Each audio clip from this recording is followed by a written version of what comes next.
Hey everyone, welcome back to the Lookout. Hanging out here with Denny O'Neill and Tim Chavez.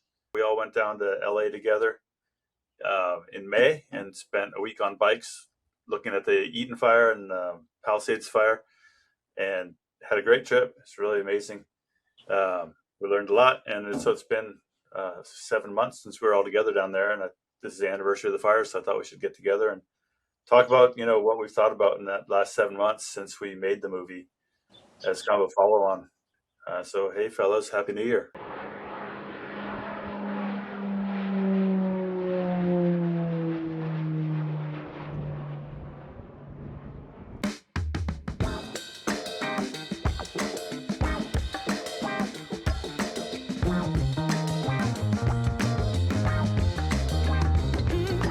Baby, you set my soul on fire every morning and every evening. And maybe we can't get any higher. But if you like to take a ride, we can discover what we're hiding. Making you move, it sure looks good.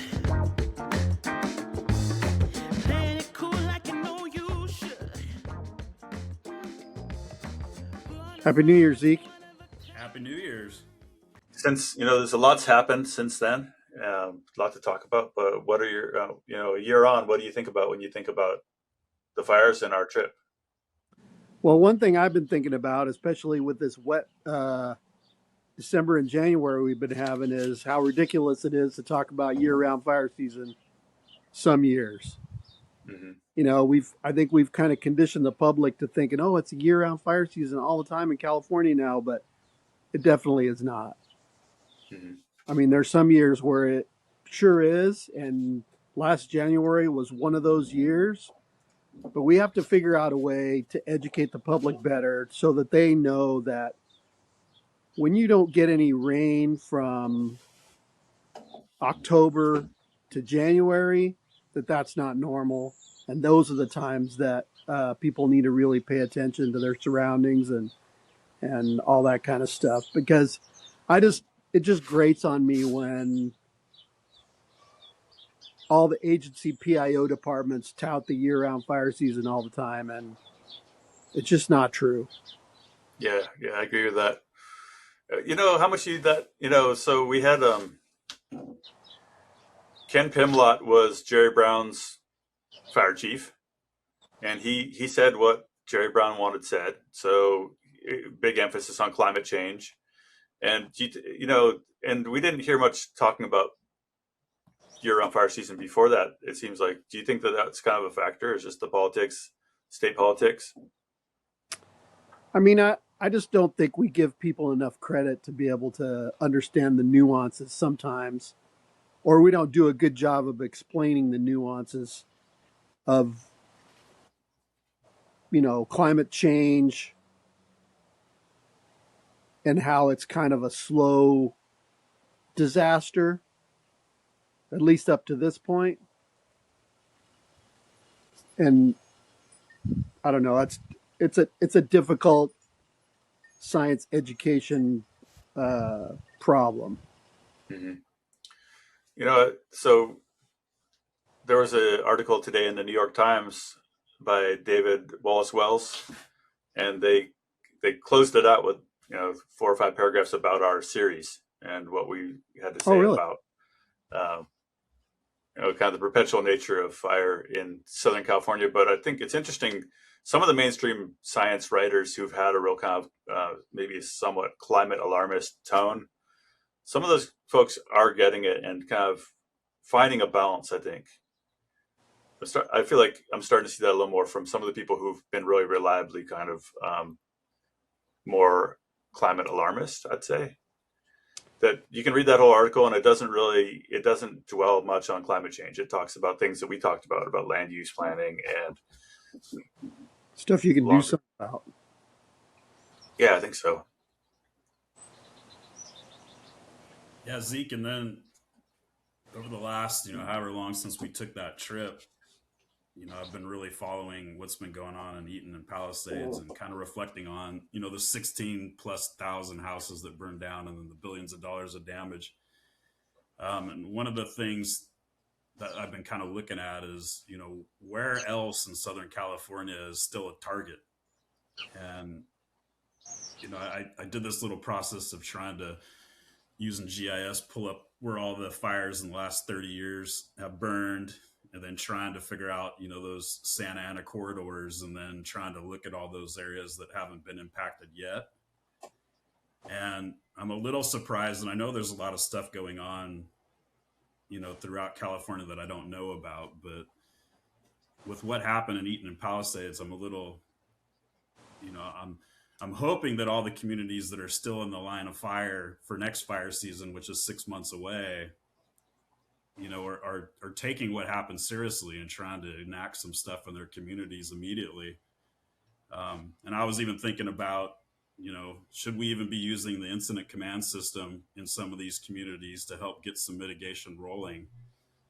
Because you were part of the incident command teams, and incident command teams can get a lot of stuff done in a short period of time. So I've been those are some of the things that I've just been thinking about. And then the other thing that I've been doing is listening in on the California Board of Forestry Zone 0 regulation meetings, the public comment meetings, and hearing the different sides of the issue of just trying to get some mitigation within 5 feet of the house, and how complex that is, and the different thought processes that people have. But that's also been a big thing that I've been looking at and kind of trying to resolve, is that there's still a lot of resistance to change and trying to adapt to fire. Yeah. Some of the biggest voices sometimes are the people that are still in the line of fire.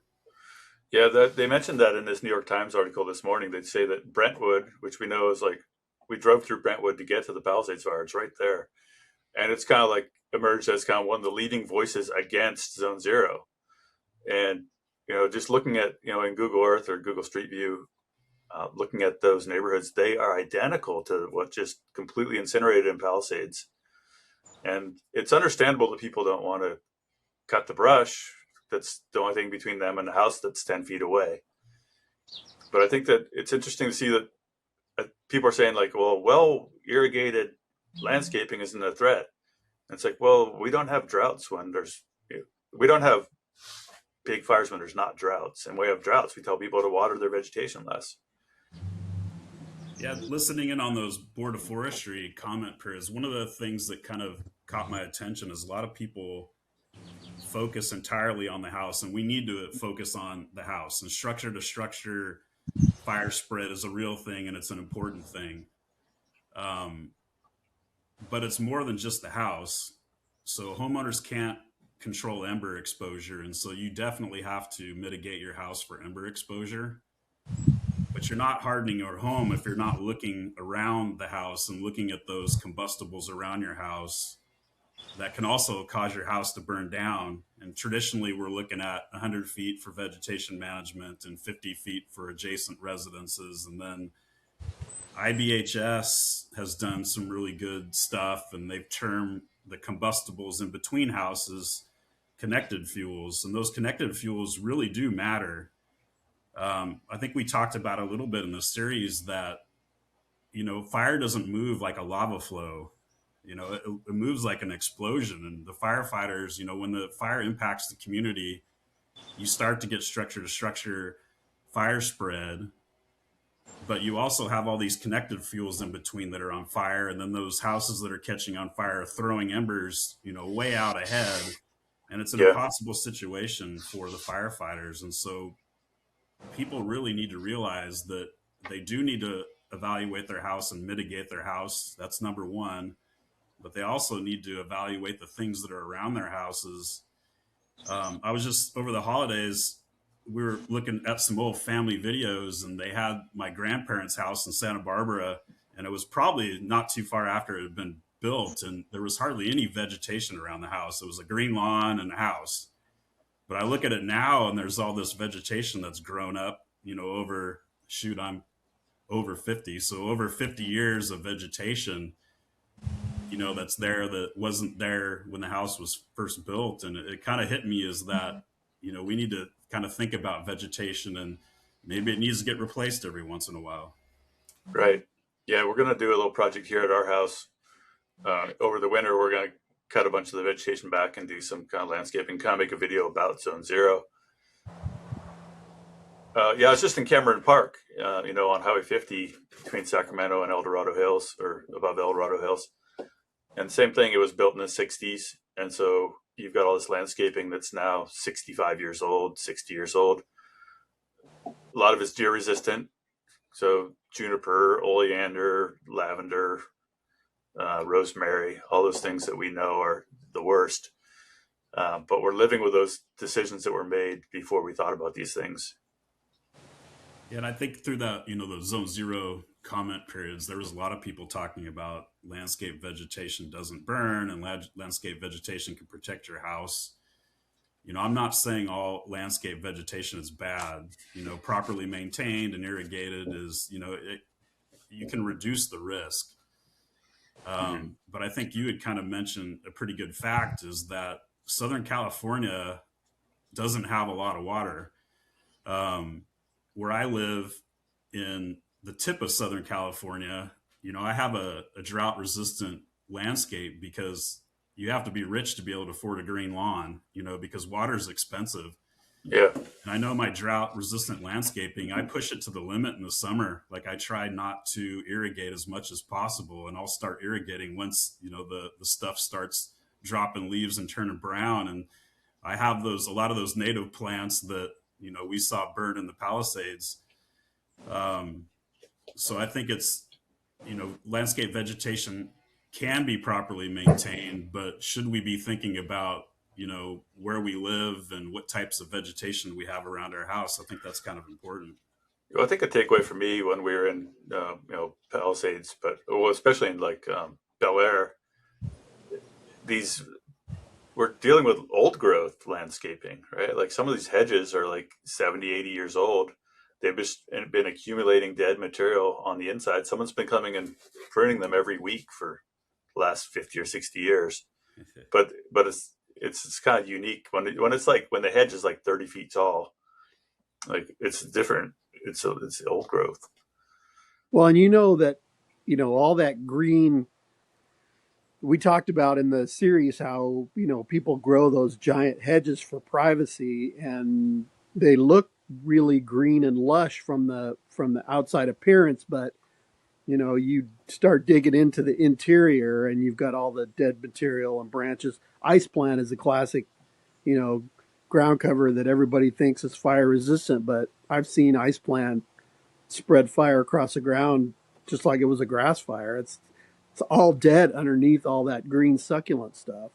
So there has to be, yeah, like you said, it's old growth. So in a way, it's kind of like the native chaparral. It needs to be removed, stand replacement in order to be renewed, Right. Yeah.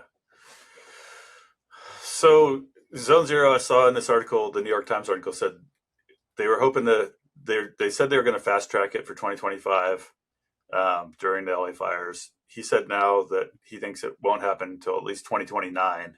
Wow. I think having listened in, Zeke, I think he's probably right. I was hoping that they would be able to come to some resolution, but after the last meeting, I'm not so sure because of all the politics involved with that. But I think people should know that they don't have to wait for a regulation to be done. They can take those recommendations and do them themselves. IBHS, the Insurance Institute for Building and Home Safety, has their wildfire prepared home standards. Mm-hmm. The base is kind of made for ember exposure, and then the plus is kind of made for radiant heat and flame exposure. So people can go out and do that right now. And the sad thing is we're just talking 5 feet. It's trying to just keep embers away from 5 feet of your house. And one of the things that I was looking at just recently, I was looking at Altadena, and I was looking at the perimeter area of Altadena, and primarily the CAL FIRE high fire hazard severity zone. And I was looking at LA County has some great data out, some DINS data out right now that you can damage inspection. Yeah, and it includes the year of the building was built. And so I pulled up our California WUI code started in 2008. And obviously, people didn't start implementing it right at 2008. But one of the most important things about those standards was vents. We all know that embers can get in through vents, and it's a big deal. But the initial code started off with a 1/4 inch openings, and then through research they realized 1/4 inches, Too wasn't big. enough, and so that got changed in 2011. So I pulled up all the houses that were built after 2011, and there was very few houses that were built after 2011 in that perimeter area of the community. And that's not to say that some people had remodeled or done home hardening on their own, but what that kind of told me was that those structures on the perimeter of the communities probably weren't designed for the wildfire exposure that they were, faced with. And I think a lot of times people get confused because they look at a beautiful building, well maintained, and they think, yeah, there's no way that that thing's going to burn. But there's 50 plus different types of vulnerabilities on how your house can burn down.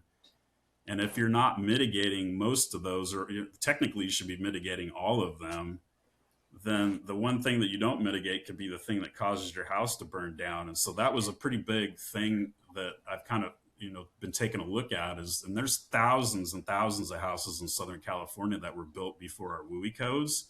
Mm-hmm. And people are right to say that we really do need to start mitigating homes themselves. The brush, stuff or vegetation management is super important. The combustibles around your house, mitigation is super important. Mitigating your house is complex. So when you're mitigating your house, like it's expensive. Before I retired, I was working with Cal OES. I was working with Cal Fire, working with Cal OES with the California Wildfire Mitigation Program, where we were working with communities to mitigate homes for wildfire. And you could be spending 50 to 75,000 to mitigate a house.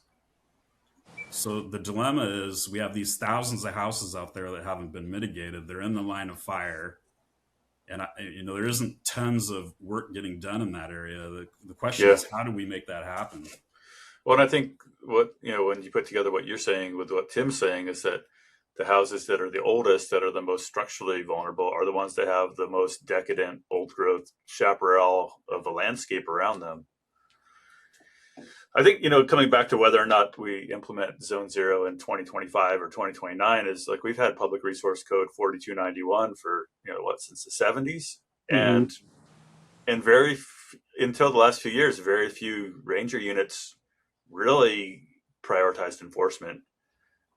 And so just because we have, they've gotten more serious about it. But like when you look at the number of inspections that we're getting done per year in some of these ranger units, it's like 5% of the structures, 10% of the structures. And then it's still like, and so I feel like even if we have this go into effect, our track record for enforcement of these things is pretty poor. Even in the units that are very successful, and Dennis has done LE, we used to call them LE 38, now it's LE 100 inspections. Both of us have done them. Even in units or even battalions that are very successful in visiting at least every residence one time, I mean, that's a success. If you can visit every residence in your battalion one time, that's a huge success. The problem is 40% of those or more are going to fail, and then what?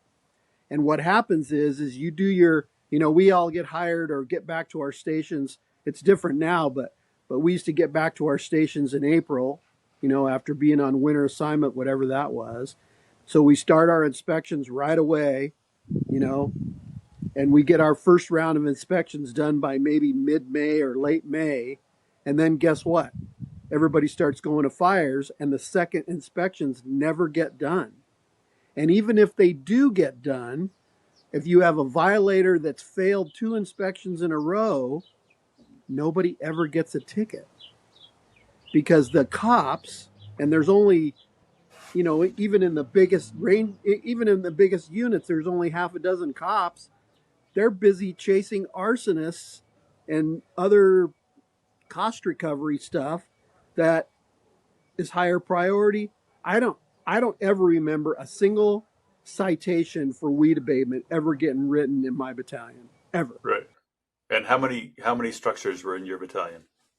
Well, I had very few because my SRA was almost all roadless area, so I had maybe 75 or 100, but the well, no, counting Sage, it was more like 2 or 3 thousand structures in the Sage area, and the Anza area was like 4,000 structures, and not a single citation that I can ever remember. Nobody Well, ever went to jail for not doing their weeds. right. Well, what we've seen, I think, in our planning work in Northern California is the thing that's really starting to change is the insurance companies are doing inspections or doing a Google Earth, and they're making people do the work, and so like that is starting to be a factor. You know, It should be. Well, Zeke, and another thing too is that so Cal Fire does have a responsibility for all the state responsibility areas to conduct these inspections. Um, Now that I'm retired, I can say what I want. Um, so we kind of have to ask who is approving the building in these areas, and should some of those people also be responsible for making sure that those buildings are being built properly and also that their defensible space is being maintained. And I know there's a lot of good work in a lot of the contract counties with Cal Fire, or even counties that Cal Fire's in, where the county has taken on that responsibility, because they do have better mechanisms for making sure that people are complying. Like Tim was talking about, at the state level, it's really hard for a local Cal Fire unit to take an infraction and take it all the way through the process. Whereas I think sure. the counties and cities have more leeway on doing that. And then the other side of it is, I was a baton chief and had to assign my firefighters to do it, and I've done it. Tim's done it. Doing an inspection is really hard because you're working with people, and a lot of times there's the letter of the law and interpretation of the law. So a lot of times, when you're working with people, they're very attached to their vegetation, and sometimes it's hard to lay down kind of the letter of the law. And in certain places, we really need to do letter of the law. Yeah, High fire hazard areas like Eaton and Palisades would be where we really should be looking and making sure people are in 100% compliance. But I think in the back of the time, sometimes with especially when firefighters are doing it, Cal Fire have defensible space inspectors now. That's their primary job. But when you have firefighters doing it, we're always kind of like the ones that come in and save the day, not the ones that come in and make your day ugly. right. Um, Yeah, and no one signed up to be a firefighter because they wanted to be a cop, right? no, and Or do inspections. and Yeah, some of these mitigations are expensive, right? So like removing a dead tree can cost thousands of dollars, but that's what needs to get done. And I'm not saying that someone wouldn't, put that something like that down because that's pretty extreme. But sometimes, we work with homeowners. We maybe we let them get away with things that maybe they shouldn't, and I think that kind of needs to be thought about, especially mostly in high fire hazard areas. We really need to, after these big gigantic fires, homeowners really need to understand that the defensible space rules are there for a reason, and they are kind of minimum standards even for defensible space. yeah. So they should want to comply. We've seen that up Plus, in Tahoe. We did a CWPP up in Lake Tahoe, and the department was they were following the basic intent of 4291, but they were taking the most minimal interpretation of it, the slimmest possible interpretation. So we couldn't really come in and say like you're not enforcing 4291. But clearly the conditions in the community were really bad. But when you looked at like letter of the law, like, well, they've limbed up all those trees, even though there's like 10 times more trees than you needed. plus, there's all the sociology of doing inspections. I mean, I would say much less than 50% of the people are home when you're doing their inspection. I mean, if you make contact with, every other resident, you're doing pretty good. So you're basically writing an inspection and then mailing it to people. And sometimes we send them certified return receipt, but sometimes we don't have that luxury. It costs money. And so we never know if they get the inspections. Plus, people that live in these really, not the urban interface so much, but in these really rural areas like Sage and Anza in Riverside County, they live out there for a reason. They don't want anybody on their property looking at their stuff, you know? And so you're lucky if you can get a view from the fence around maybe two sides of the house at the most. And so you're writing a really, low uh, quality inspection on a house and putting it in the mail and mailing it to people. And probably most of the time they're throwing it away when they see it. So Hmm. it's it's Yeah. it's a really tough gig. Well, and if Yeah, you're relying on the insurance companies to step in and be the hammer, like a lot of these places, people don't have insurance. I think that's something other people forget. Is That's like the when we're other talking thing. about like Paradise, Magalia, Berry Creek, these places that in like where I live, Butte County, they've been really hard hit. A lot of people are living in grandma's old trailer, multi generational poverty, and they don't. You drive around these neighborhoods and you see the tarp on the roof and you see the broke down cars, and you're like, these people have a lot bigger problems than cutting their brush. yeah. But if you think about it, cutting your brush might save the place that you're living, and which would cause even more problems. And Yeah, I did want to bring up, during your series, you had the fireside people come out, and so one of the benefits of doing an assessment with some sort of program like that is that when you do an inspection, a lot of times there's multiple things that need mitigating, need fixing. There's vulnerabilities that need fixing, and it can be overwhelming for people. And so I think one of the benefits of like the fireside thing was that at the end of the inspection, they're telling you what you need to do verbally, but you're also getting something in writing. yeah, And there's that follow up with it as kind of a reminder, because most people need some sort of kick in the butt every year.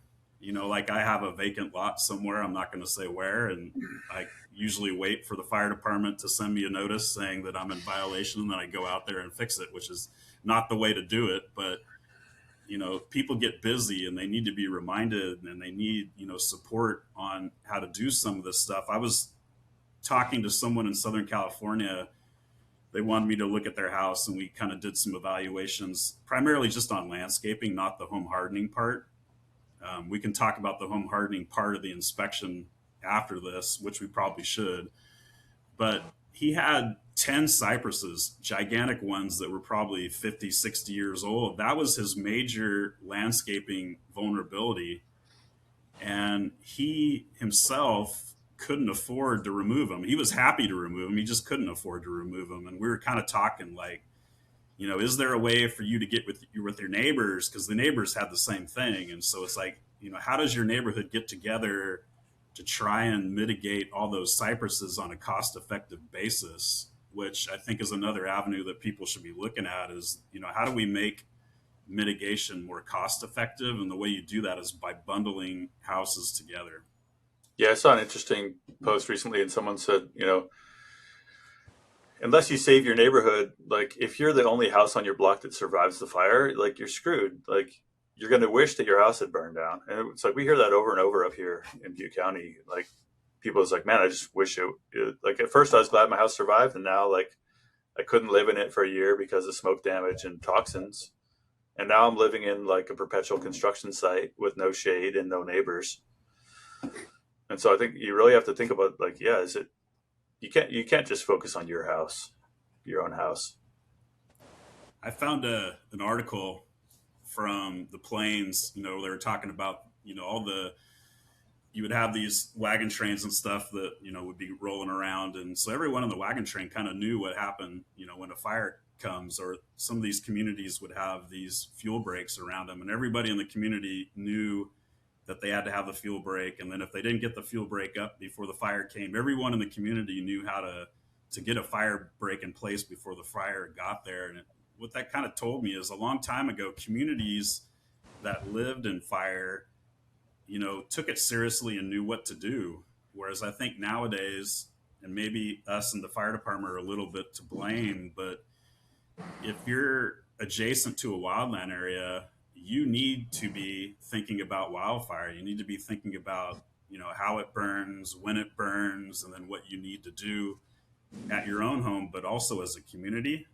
So I think we've lost kind of that neighborhood community kind of aspect of wildfire resilience. I think social media has there's an opportunity there for social media to kind of fill some of that gap, and I think Watch Duty, for good or for bad, has kind of created that sense of community. Like, your neighbors start getting alerts from Watch Duty, and they start spreading the word on social media. Copying and pasting the alerts into whatever, Facebook or X or whatever, and it it, it kind of does. It might be too late at that point, but it does kind of create a community sense that this is a real threat, and I don't. The agencies kind of did a poor job of that prior to Watch Duty, and I think that Watch Duty has filled an important niche. Um, Yeah, I agree. And I think, one thing I've heard a lot in the last year is just a lot of people talking about the Malibu Brigade, Community the community brigade, brigade. where, locals are getting fire training. They got their own rigs. They're getting fluent in how fires get fought and in defensible space. Yeah, Drew Smith, who I'm sure you guys know, he's the Malibu division chief, and that was kind of his baby, and uh, it was a huge success, not only on the Malibu part of the Palisades, but on the previous fire the The, summer before, the Franklin fire. Franklin, right? Huge success, and I think LA County is going to try to spread that program among more rural communities in LA County, which Agua Dulce and Lake Hughes and all that stuff are prime candidates for that same kind of deal.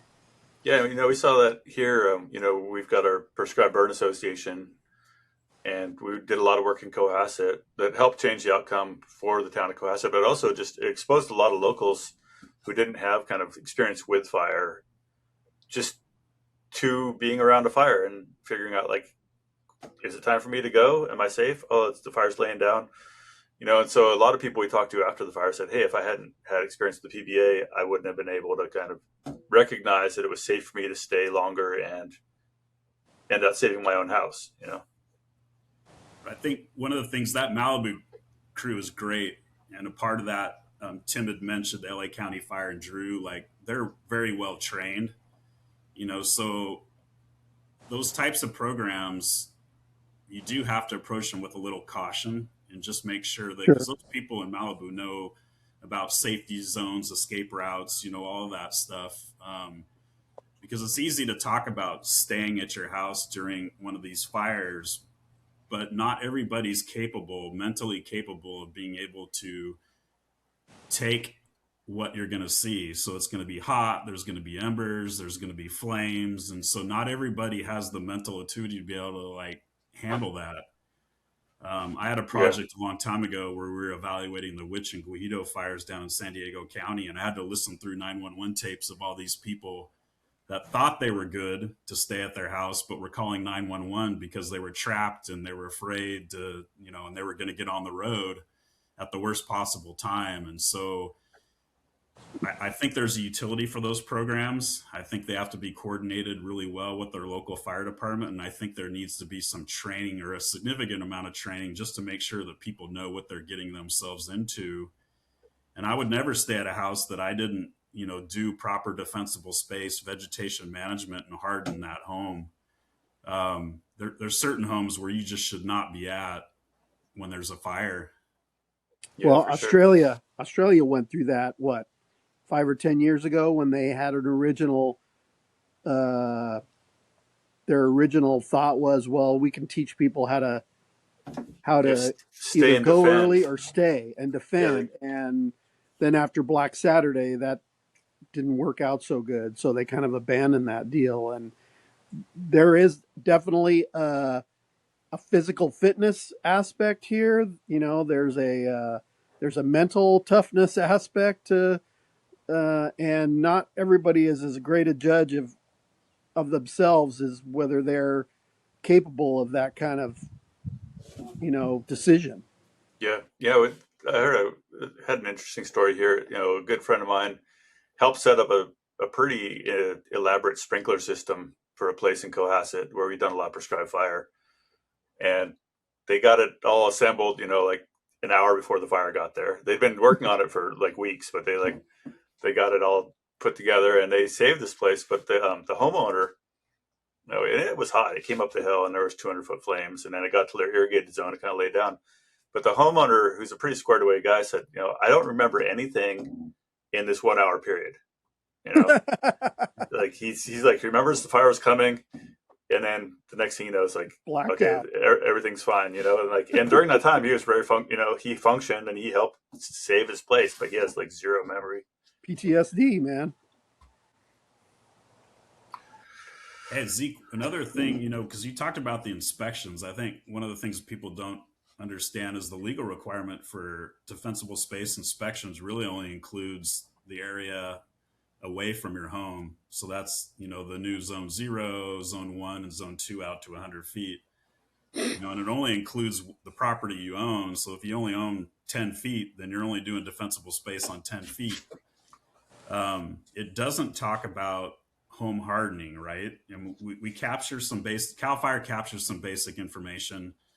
Fire aside, the private company has their ability to capture a lot more. But we have a hard enough time just doing a defensible space inspection, which takes, 15 minutes to a half an hour. And then you multiply that by however many thousands of houses that are out there. We could barely do that. To do a proper home hardening inspection can take you, 45 minutes to an hour, looking at the house and all the vulnerabilities from the roofs to the eaves, to the gutters, to the vents, to the exterior covering, to the windows, the doors, all those, fences and gates, all those things, so there's another challenge there that it would be, although we are tackling the problem with vegetation management, there really needs to be more emphasis on trying to get everybody a thorough home hardening assessment, and especially in these very high fire hazard severity zone areas. If I had my, way of doing it, I would make sure every house in the very high fire hazard severity zone at, phase 1 has had a thorough assessment, vegetation management and the house itself. And then every one of those homeowners would have a list of things to do. And, you don't have to do them all at once. It would be nice if you got them all done. But what I found, especially working with the California Wildfire Mitigation Program, is the community just needs to start. People just need to start, do one thing. Mm-hmm. And then one thing turns into 2 things, which turns into 3 things, which, eventually you'll get everything done. Well, I think that's, maybe one of my takeaways from being down in LA is like the cavalry is not coming, right? And we're trying to come up with like clever thumbnails. We're like, we want more people to watch the videos, and it's one is like, Bel Air will burn, right? Like I think that was my takeaway from being down there is like, we can do the most detailed inspection we want and we can spec all sorts of work. There's so many barriers to doing this work at scale. And some of these places are so screwed just in their physical attributes, they're not savable. So I think we default to this kind of planning. We're all planners here, right? So we default to like, we're going to do an assessment, we're going to write a plan, and then we'll do implementation later. But we know that all of those parts of the process have these flaws in them, these bureaucratic obstacles, and that a lot of stuff just isn't going to get done one way or another, right?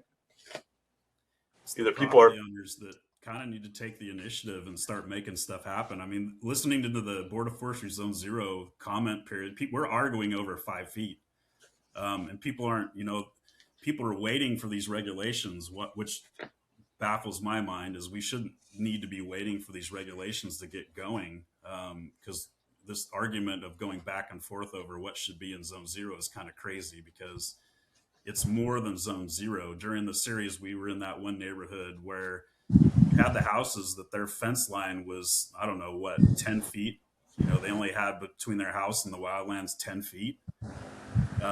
So by rules, they only have to mitigate 10 feet. But if you have brush that's next to your house and you're just producing flames of 50 to 100 feet, um, that 10 feet's not going to solve your problem. Okay, well, so No, all this stuff we're talking about, we could have talked about this a year ago, right? So, like, as far as coming back to the 1 year after the LA fires, any other kind of thoughts on the anniversary of the fire, on either what we saw down there or what's happened since? I, in a completely unrelated topic, I would say, just from the, all of the finger pointing and blame game that's going on in the LA basin right now, um, it it's really disappointing to me that nobody has, and I'm not picking on any agency, but none of the leadership has made the statement all the way up and down, uh, that, hey, you know what, we made a mistake, we own it, and we'll do better next time. Nobody has said that. Everybody's trying to blame somebody, and it's just really, from a leadership, from an agency leadership standpoint, it's just really disappointing. Yeah, yeah, seeing that they redacted or changed the Ugh, after action report to make them not look so terrible. just shameless, really. See, the Fire Safety Research Institute just put out their phase one report, so they're a great group of people. They did a pretty good, assessment of kind of what happened. Their hands are kind of tied a little bit just by getting, that the amount of information that you have to evaluate during one of these catastrophic events is insane. You could study these things for years, and so it's always hard to try and come up with conclusions with a limited amount of information. But I highly recommend people go to the Fire Safety Research Institute and at least read that, first report that came out, and then there'll be a follow up coming up pretty soon. Um, but the fire service has always been really good internally on doing after actions. And I'm sure there is a lot of after actions that are happening even at the fire station level. I've talked to some of my friends that were actually on the fire. Man, the amount of smoke that those guys were inhaling for, 48, 36 hours, however many it was kind of insane. But the hope would be is that all these after actions that are happening at the station, at the department level, and then with this FSRI report, is that a lot of good things come out of a really bad thing. Every time there's a disaster, we always learn from it.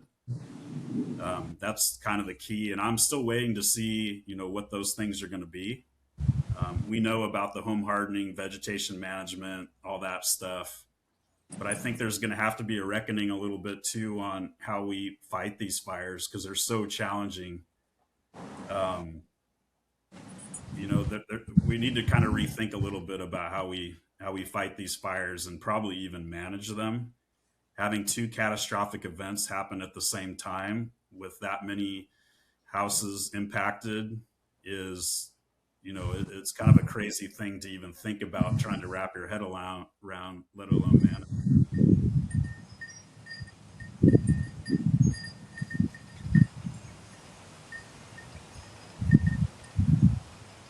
And on a good note, I bought an electric bike. Hey, all right.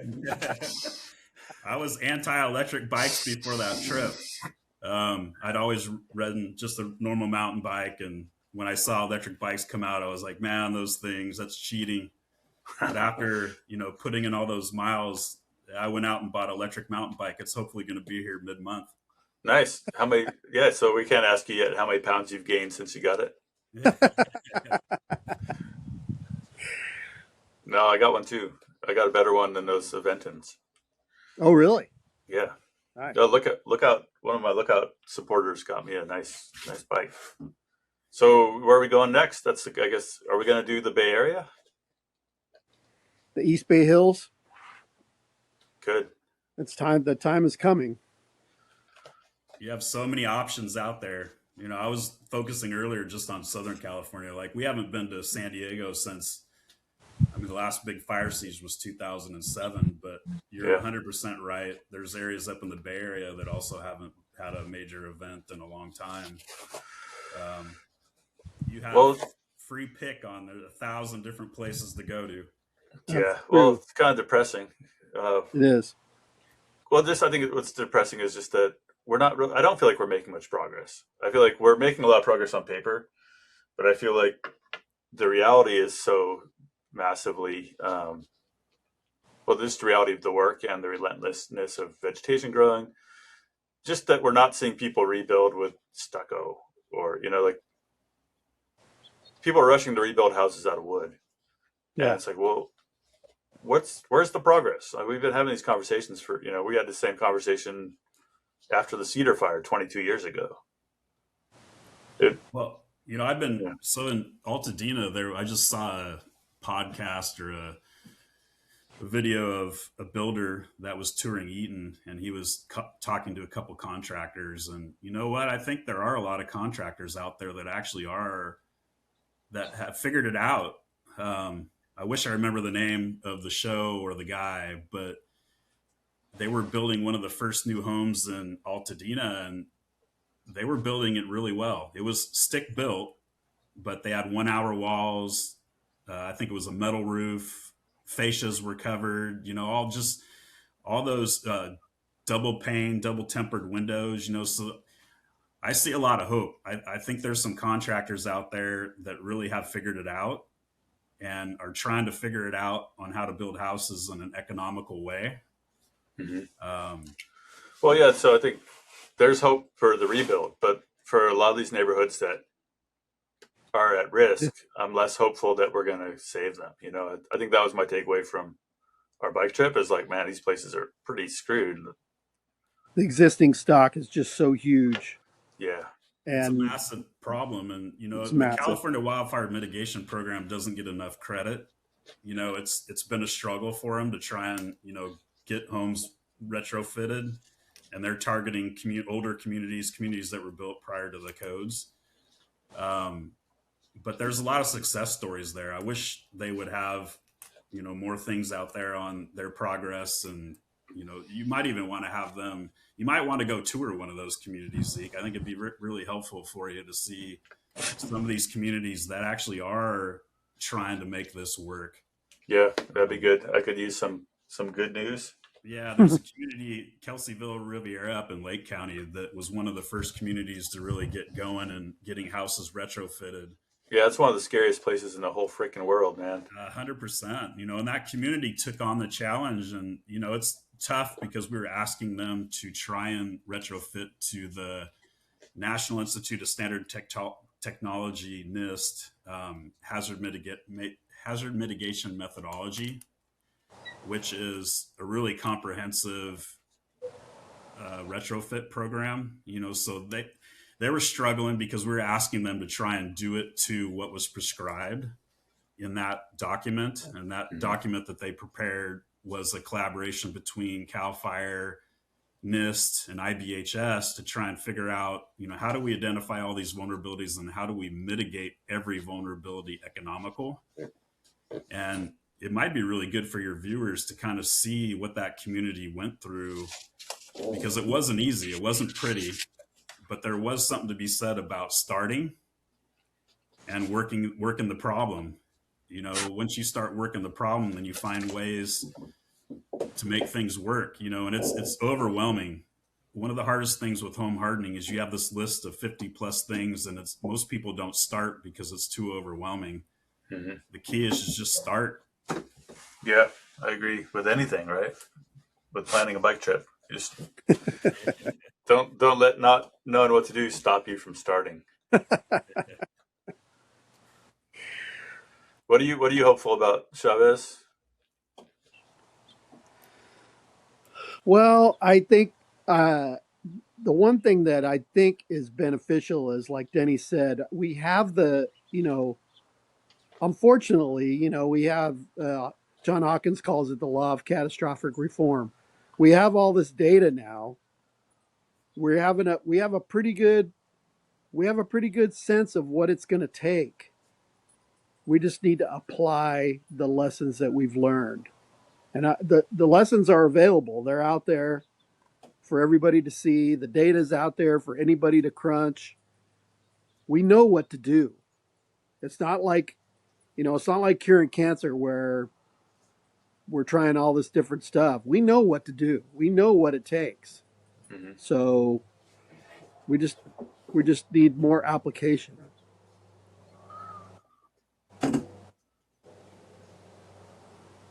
All right. Need people to get out there and get it done, or at least start getting it done. Chainsaws are fun. I recommend, like in the spirit of just getting stuff done, like if you put a sharp chainsaw in your hand and start walking around your yard, things will get cut.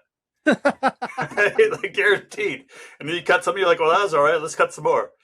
So maybe we just need to like hand out sawzalls or something and just like say, go do it. Yeah.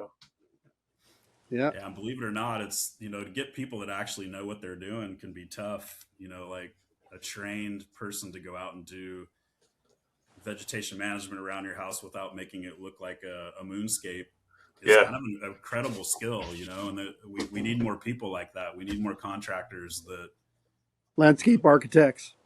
Yeah. Well, Yep. It does crack me up that you can go down, like anyone can go down to the chainsaw store right now and buy like the biggest Husqvarna still with the 60-inch bar with no training. And just like go try something. So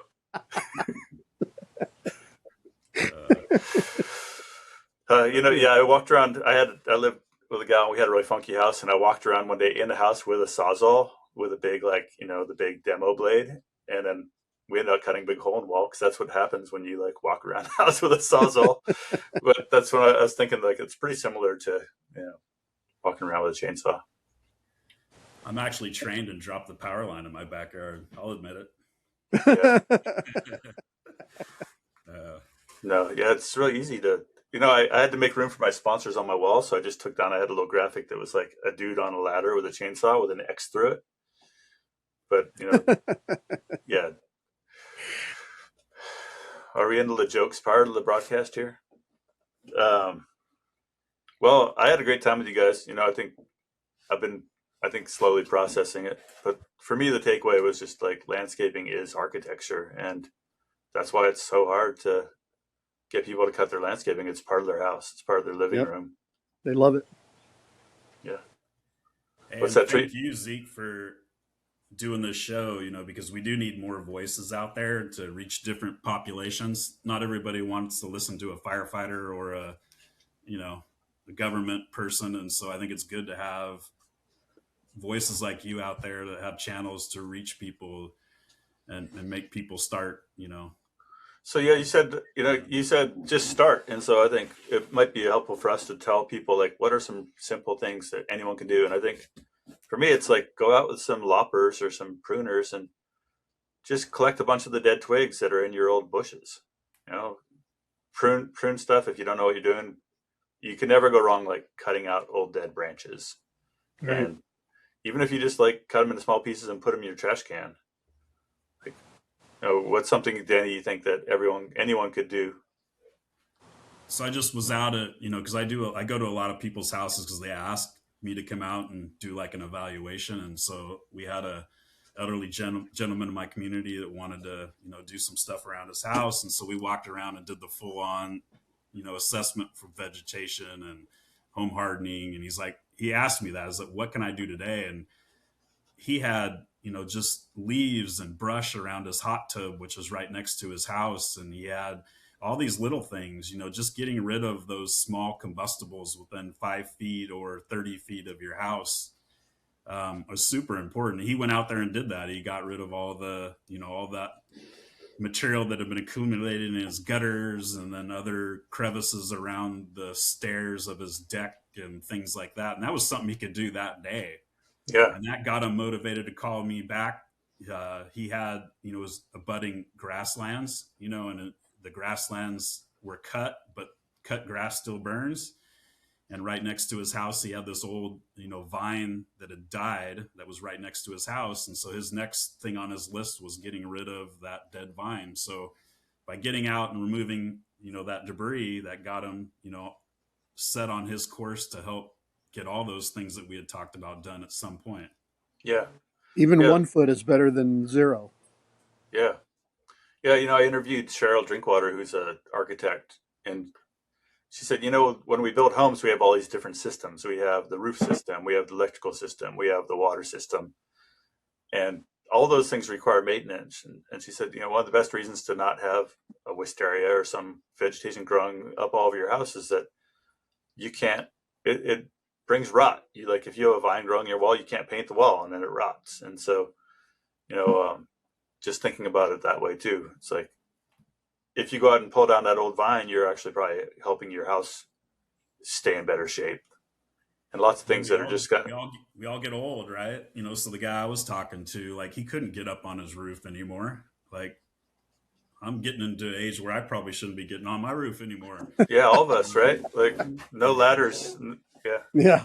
So the trees are nice, but when it's dumping needles all over your house, then there's kind of a price to be paid for that.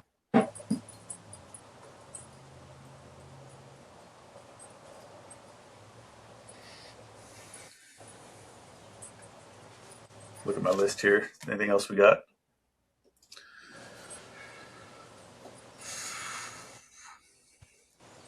Is that enough? It's never enough, but Yeah. Well, I really enjoyed hanging out with you guys in LA. I'd love to go back to that house, even though it was a total fire trap. It was such a cool spot to stay. It was really fun. I wish we had had the opportunity to go and harden it. That would have been great. Yeah, for the sequel, we could. Well, that would be awesome. Go back and bring a bunch of chainsaws and a dumpster. Well, it's more than that. It's also the things to do around the house, and I think there's some. No. I mean, so we can chop the house up into little pieces and haul it away, so they can build something that's actually defensible. I think the best mitigation tool on that is a large excavator and several dump trucks.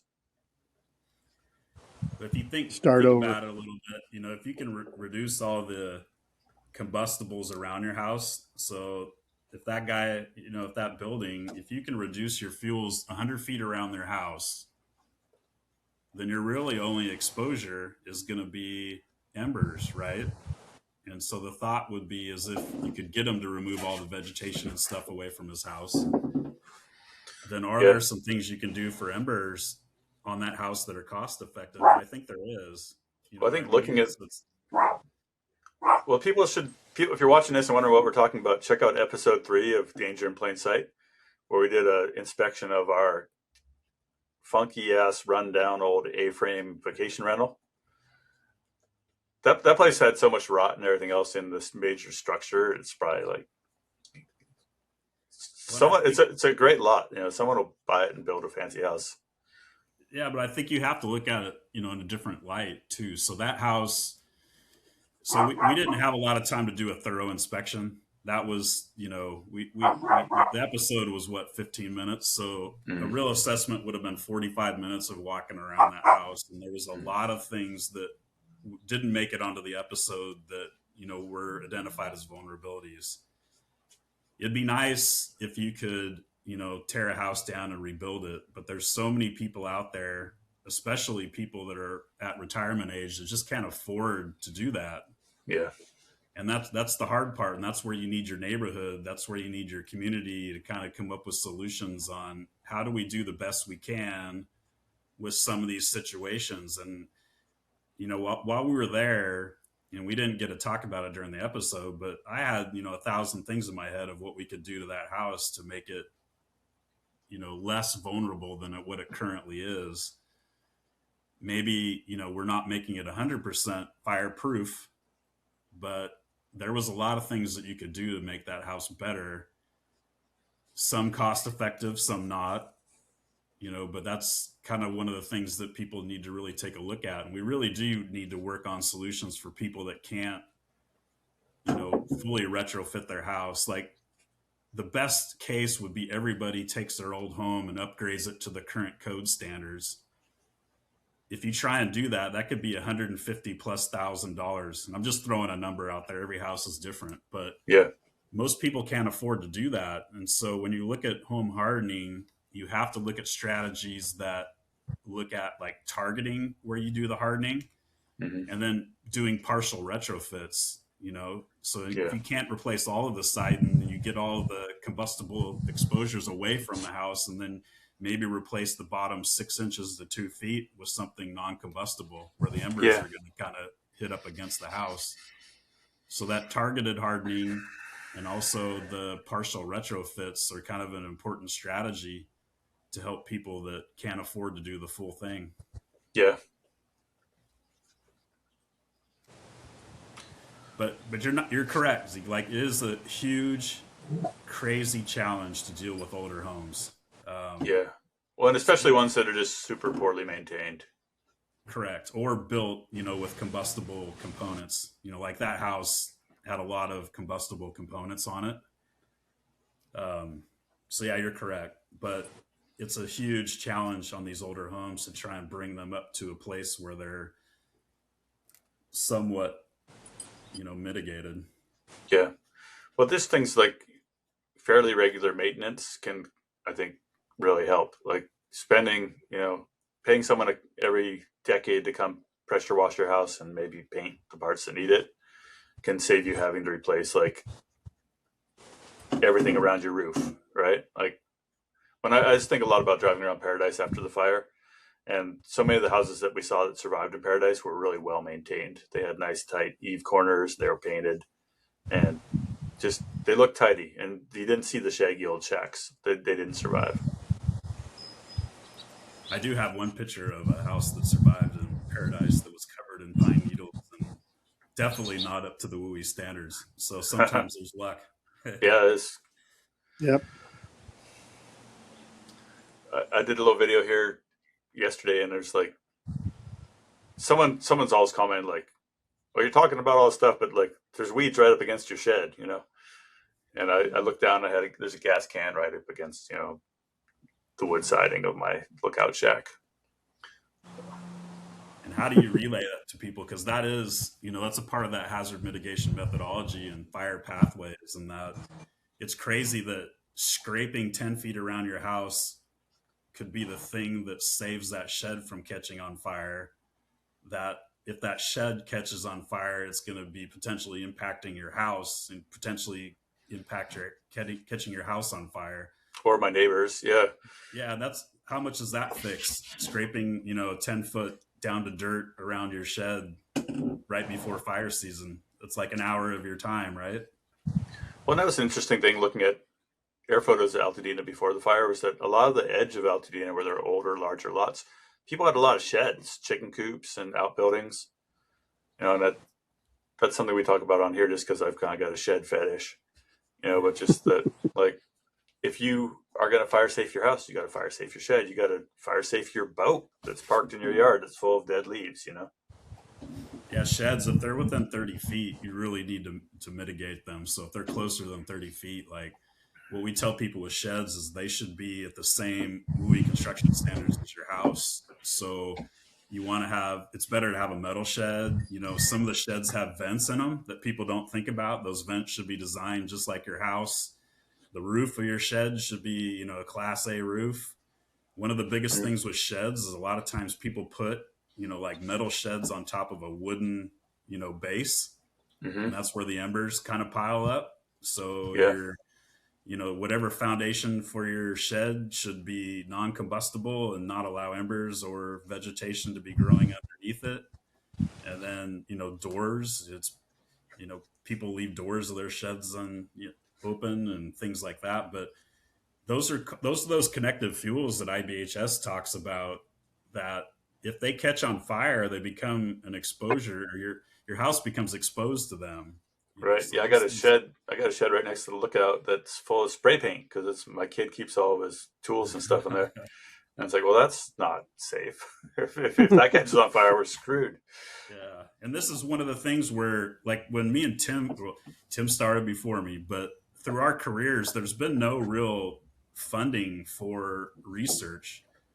And Tim, you'll have to correct me. It's been about like 20 years or 15 years that they've really started to put money into fire research, fire behavior, and home hardening. About 15 years. Is that about right? That's about right. Yeah, it seems like San Diego is what started the ball rolling. Yeah, so we never really had any money for all this research that's going on. And NIST, IBHS, the Fire Safety Research Institute, some of the colleges, Berkeley, San Diego, they've been doing a lot of really good research that, we're getting to the point now where we almost understand, and I don't want to say everything, but we understand a lot of what's going on, and we have science to back it up. And NIST and IBHF has done a lot of really good research on sheds and their impact to the primary structure. By recommending, structure separation distances and then also building construction standards.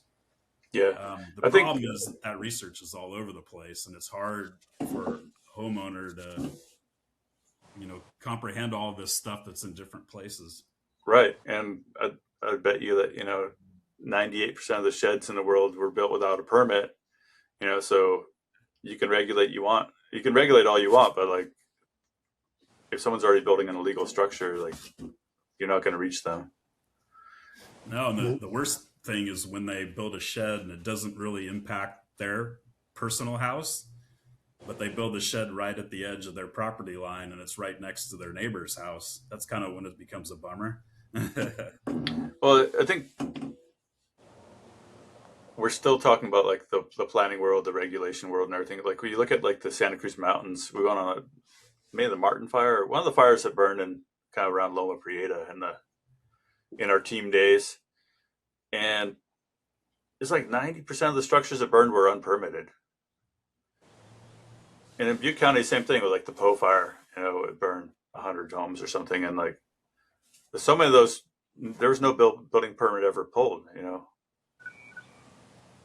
Again, getting back to those rural areas where people don't want to be, they don't want government intruding in their life. So they want to build on their property. They're going to build on their property.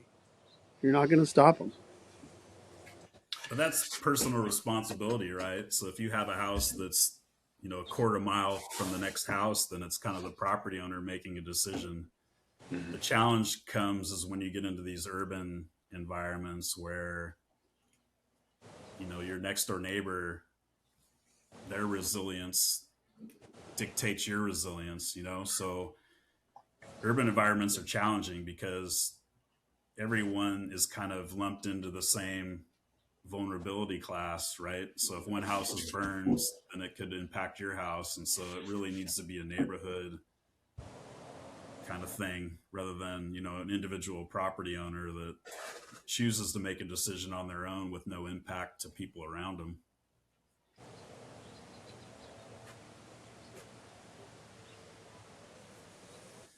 One of the things so living in like cities, a lot of times you have public works people that deal with trash, things like that, where people, we have policies in place for people that are like hoarders and like have way too much stuff and it becomes a fire hazard, to their neighbors.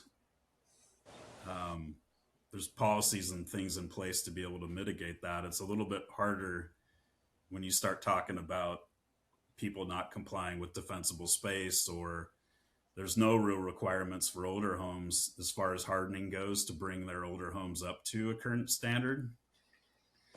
So there's kind of an interesting dilemma there.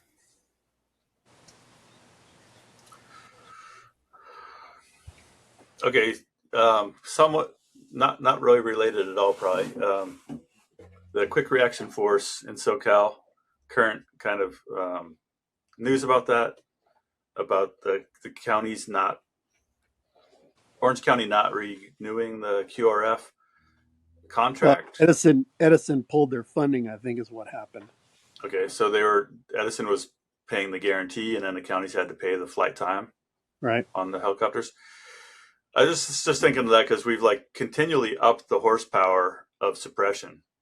And so a lot of fires that would have, I was in Cameron Park the other day, and Barry Kellenberger and I did parcel hazard survey there for 7,500 parcels back 20 years ago.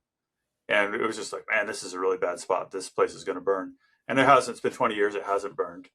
And so things like the QRF, things like CAL FIRE having way more Type 1 helicopters, they're pushing the suppression, the initial attack effectiveness is going up, right? But we still have these major disasters. And so what are your thoughts on just like us continually upping the horsepower for fire suppression, but at the same time knowing that our losses are concentrated during these extreme weather events? Well, I think you have to look at it like 97% of the time, we mitigate fires at less than 10 acres. And our ability to do that does increase with all these high, the C-130s and the Blackhawks and the, so maybe we'll push it from local government agencies having multiple Type 3 engines. And so it, in the 3% of the days of the year where you're going to have a Eaton and a Palisades and a camp and a, however far back you want to go, it doesn't matter. We could all stay home and sleep it off, and it wouldn't matter what horsepower we had. So you think maybe we'll but take you it can't from ignore the 97% of the days.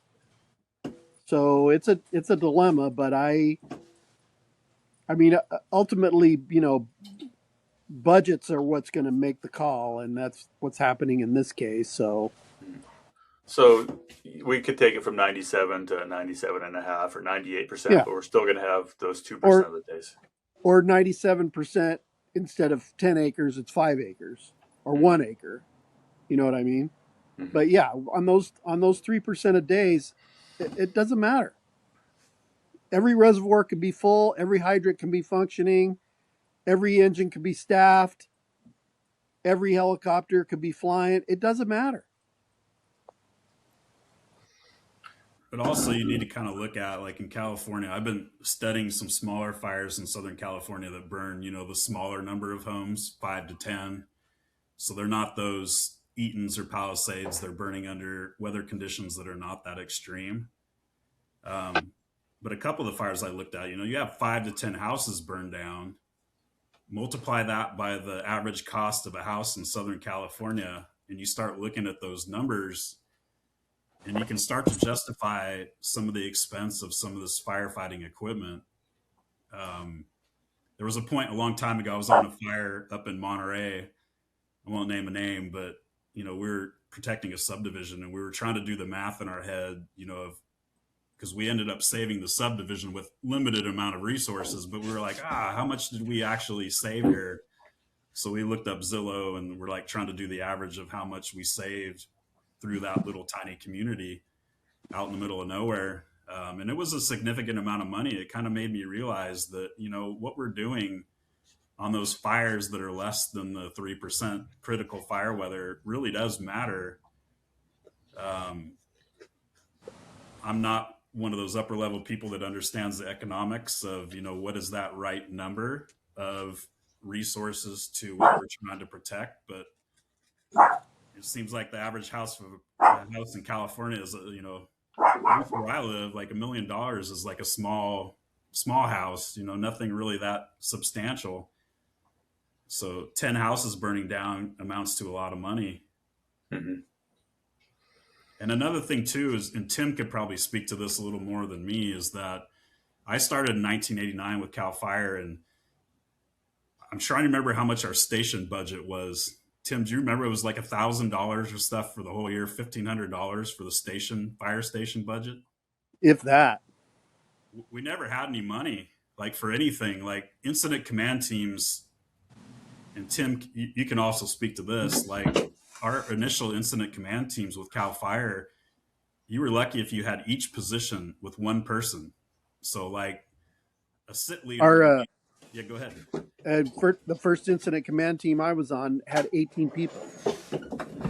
And they worked 24 hours a day until the fire was out. And most of the fires, when I was younger, if you went on a fire that burned 7 days, that was a big deal. And if you stayed at the fire for 14 days, that was a really super big deal. So incident command teams could, you could fumble your way through not sleeping for 3 days, because the fire would be winding down. Whereas the fires have gotten bigger and bigger to where, we were beating people up. Even, I think one of my last incident command team deployments was the August complex, and I worked 52 days straight. And that was because we just couldn't find any other help. We were the last fire, and there was, I don't know how many fires. Tim, I don't remember if you were on that fire, but Does 2020? Yeah. Yeah. There was just no one else. Huh? Yeah. You're out as an F-band. Situation unit leader.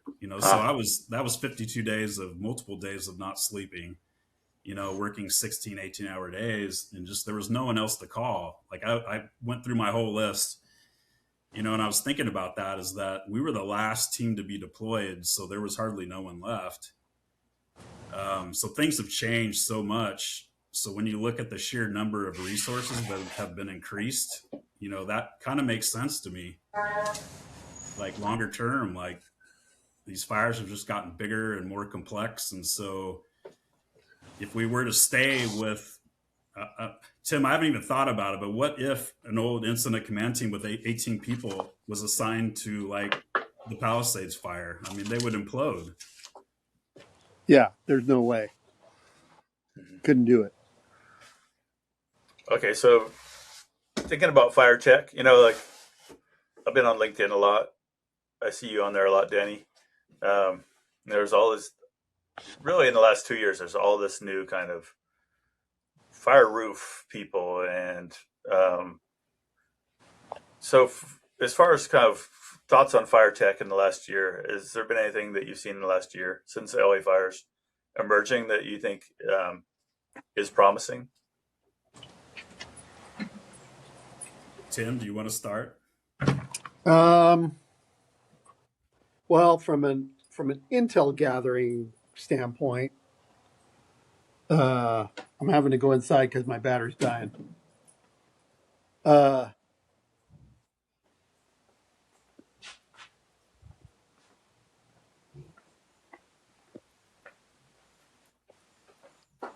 Tim, while you're doing that, I can pop in. So FireSat, Tim might be probably going to talk about that, but FireSat is that nonprofit where they're putting satellites up in the air that's going to be able to monitor fires. I think is going to be a game changer, and it's probably going to put, in the longer term, probably put fire behavior analysts out of a job, because you'll have that near real time, or maybe even someday real time access to where the fire is and where it's going. So that to me is super promising, because we've always missed that. Like a long time ago, the only time we got intel was when the field observers came in at the end of the day with their Garmin GPS unit. That was you, Zeke, right? Downloading all of their data at 5 o'clock, and that data might have been acquired at 12 or 1 o'clock. Right. Meanwhile, the fire's blowing up, but they had to come in to be in time for the planning meeting, right? Yeah. And then we got Dr. Riggins, who had his little plane that would fly over the fire, do the IR shot, and then shoot us the fire perimeter at that time to our incident command post. And I remember, getting that data going, this is, as a fire behavior analyst, going, this is like incredible that we're getting real time data of where the fire is. And that was only one time per day. And it was only when Dr. Riggins was around, but that was like incredible. But to have a satellite, that can monitor where the fire is and be able to get that data down to firefighters is going to be a game changer. Did I steal your thunder? Same with the mountaintop cameras. I mean, those things have been a huge benefit to intel gathering. But as far as the actual people on the ground doing work, I mean, I can't think of a single thing that's been invented in the last 50 years that's really helped and made that job that much better, other than maybe pencil hose and lightweight single jacket. Other than that, the job has not changed, and it's not going to change. You know, Drones. I mean, having used those drones like on fires to drop fire out of the air has been pretty incredible. from a risk management standpoint, it's much better to have a tiny drone doing that job than a $3 million helicopter with a pilot inside. So, Yeah, and yeah, doing it at night. that's an improvement. Yep. We talked about Fireside, and there's other companies that do home hardening and defensible space inspections. Those are like incredible. I mean, that's getting in the hands of people a list of things that they need to do or not do. Sometimes, you know, the house may not need to have any things fixed. It might be perfect. But I think that part of fire tech has been incredibly important. And I hope that that moves, you know, farther in the future. That kind You of know, with AI. communication side. Yeah, go ahead. No, I think, yeah, you're right. That kind of helping people communicate about and learn about what their hazards are. I really like that report that they created for our rental, just like with the little red arrows, like, hey, fix this right here. Yeah, and can you imagine when you're using, you know, you're walking around with a camera and the AI is doing all the work for you, and you know, so that's a really big thing. And I think in the home hardening defensible space realm, that is incredibly like big picture important thing.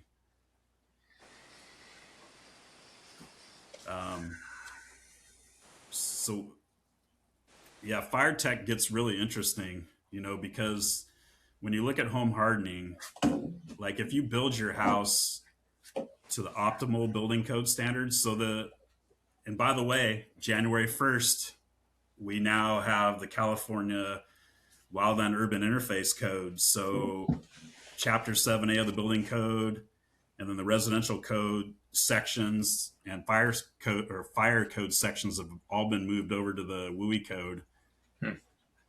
So all of our wildfire codes and standards are all in one place, which is great. But when you look at our building standards, the codes provide options. And those options, when you look at the codes, it talks about it being the minimum standards. So with the codes, there's some of those standards that maybe you shouldn't be using if you have a very high fire hazard and exposure to that hazard. So if you're building your house, what we call like the optimal code choices, and that's a hard one for people to know what those optimal ones are. But if you're using the optimal, like one for exterior covering would be like a 1 hour wall, exterior wall. That's going to be really good because you could have a non-combustible product on the outside of your house, but if that product fails, then you can get fire into the inside of your house. But if you have a 1 hour wall, it's rated to be able to take a high exposure. So if you build your house to those optimal building code standards and you have good defensible space, you know, and reduce the combustibles around your house, then that house should be able to take a pretty high exposure, right? If your house isn't like that, so like if you have an older house, and this will be a little controversial, so if you have an older house that maybe you can't afford to upgrade, you know, all those components, but let's say that at least you can maybe reduce the vegetation management so you can get your 100-foot clearance, but you just can't deal with the house. There might be a use for external fire extinguishers, or fire extinguishers, not extinguishers, but sprinklers. Right now, there's no design standard or testing standard for external fire extinguishers. Why do I keep saying extinguishers? Fire sprinkler systems. And so there might be utility for that. And there definitely needs to be more research on that. You know, that's there's a lot of companies now that are touting those products, but you have to have a water source. A lot of times they're using some sort of a pumping system that has to work in order for those sprinkler systems to work. Mm-hmm. We don't know how they function in high winds. You know, and usually when you have Santa Anas, you have high winds plus low relative humidities.